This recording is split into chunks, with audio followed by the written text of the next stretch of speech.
especially given he's recently married, he's got 3 very young children, and I think the whole world actually is really devastated and shocked by such a tragic end to, someone who is well loved here in Liverpool, and I think the whole city is there to support his wife and children and his family. Because it's just such a tragedy, isn't it? Only 28 years old, he literally only got married less than 2 weeks ago. Just absolute shocking. It's heartbreaking. It is absolutely heartbreaking, and just shows how life events can change really quickly. And I'm absolutely devastated for his wife and his children and his family. The rain was just beginning to fall on the slick streets of Madrid when the screech of tires broke the night. It was a high-end vehicle, a black Lamborghini, engine still roaring, body now crumpled like a soda can against the barrier. Paramedics arrived within minutes, but the whispers spread faster than sirens. A young man's body was pulled from the wreckage, motionless, face bloodied. The first responders didn't recognize him at first until someone gasped, "That's DIOGO JOTA." What was he doing on that dark road, alone, just hours after celebrating Liverpool's latest victory? Why was there no one else with him?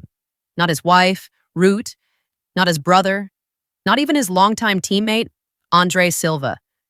The silence that followed was deafening, and the questions, endless. Was this really how it ends for one of Portugal's most promising forwards? From the outside, Diogo had everything. Premier League success, World Cup dreams, endorsement deals, even a new contract extension with Liverpool FC. But what no one knew was the pressure behind that polished Instagram feed. Have you ever wondered what a professional footballer carries behind that smile after a tough game, a missed goal, or the online hate? The truth is, Diogo had been driving fast. Too fast. According to early reports, the Lamborghini wasn't just a toy. It was his escape. An argument earlier that evening with someone close. Some say it was with Ruth. Others whisper it was a heated call with Andre Silva. Could it be that Diogo, the golden boy of Portugal, was spiraling under the surface? He had posted just hours earlier a picture with a thumbs up, the words, "Victory is ours." This morning, or was announced this morning, that DIOGO JOTA passed away at the age of 28. We thought we had to start with our own little tribute to the Portuguese and Liverpool forward. And Rob is a player that you liked and that you knew quite well as a footballer. Yeah, I followed his career at Porto, made such an impression that Wolverhampton Wanderers took him on loan, and then he moved to Wolves, made an impression in the Premier League, came up to Liverpool, where they absolutely adored him. He scored 7 goals in his opening 10 matches, the best since Robbie Fowler was at the peak of his powers as well. And he's one of those players that the supporters loved. He was quiet, never grabbed the headlines apart from scoring his goals, never demanded the spotlight as well. But you have to be somebody when on Merseyside, where I've made the journey from today, you have your own song with the Liverpool supporters, and it's absolutely horrible, heartbreaking. Those news, absolutely lost for words. A lovely guy as well in terms of personality, as well as being a great goal scorer and footballer. And there was so much, obviously, for him as a Liverpool fan, just won the Nations League with Portugal, to look forward to this new season with all the new signings, all the ambition. He had a few injuries last season again that maybe didn't give him the season that he would have liked. So all I thought, obviously, with the Jota family, with his wife, is they just got married last weekend. The 3 children that they have together, the whole Jota family, all the Liverpool family as well, all the fans, everybody that will be really, really deeply affected by this terrible news. Tomorrow, we rest. But tomorrow never came. Let's take a moment to go back just 48 hours before the crash. Diogo and his wife had been in Seville attending a charity event. Cameras captured their smiles, but one insider close to the couple noted Diogo seemed distracted, constantly checking his phone, stepping away for calls, one of which ended with him slamming his fist against a wall backstage. What was going on? Was it club pressure, personal struggles, or something deeper? Think about this. When you're a star at the top of your game, but still young, just 27, you're not supposed to break. You're not supposed to falter. But the pressure to always shine, can it kill you? And then there's Andre Silva. His reaction was immediate but cryptic. A single black square on Instagram, captionless. Fans rushed to comment asking, was he in the car too? Did you know?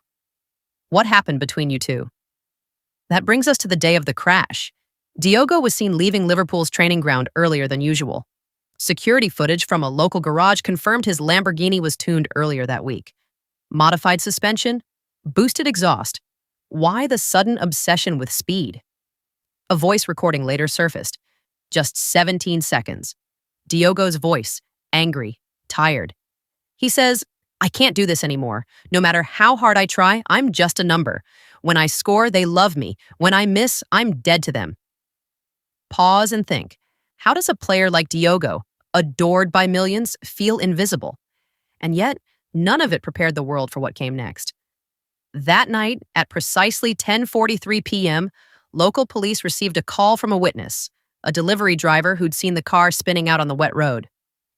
He wasn't speeding like a maniac, the witness said. It felt like he was trying to run away from something. The moment his body was pulled from the wreckage, speculation exploded. Some say the car malfunctioned. Others claim he was distracted by a final message he never sent. A draft of a text was found on his phone. "Tell them I tried." Is this a story of a tragic accident? Or something darker? Did Diogo Jota simply lose control of a powerful machine? Or was the crash a desperate cry for help no one heard in time? And where was Ruth Cardoso in all this? The woman who had stood by him since his days in Paços de Ferreira? She's been silent since the news broke. No posts, no statements. But a source close to the family says she's devastated. She had been trying to convince Diogo to take a break, to step away, even briefly, and breathe. He never listened. Andre Silva, who'd been more than just a teammate, a brother in arms for Portugal, was reportedly the last to speak with Diogo before the crash. Their conversation, still under wraps. But some speculate it was a goodbye call. Now the world mourns. Liverpool fans gather outside Anfield, leaving scarves, candles, and handwritten notes. One of them reads, "You carried our hopes. We wish we had carried your pain." So now I ask you, what could have been done? How many players are smiling on camera but breaking inside? And more importantly, how many more will we lose before we start listening? Diogo Jota's death isn't just a headline. It's a wake-up call. Behind the fame and trophies are human beings with breaking points. He wasn't invincible. None of them are. Share his story, not for views or shock, but to open a conversation. Mental health in sports is real, pressure is real, and silence. Silence kills. If this story moved you, don't let it stop here. Talk to someone, reach out. And if you're a fan, remember, your words matter. On social media, in stadiums, behind the screen. This is not just about Diogo. It's about every rising star burning too fast. Let's not wait until another jersey turns into a memorial, because once the floodlights dim, it's too late.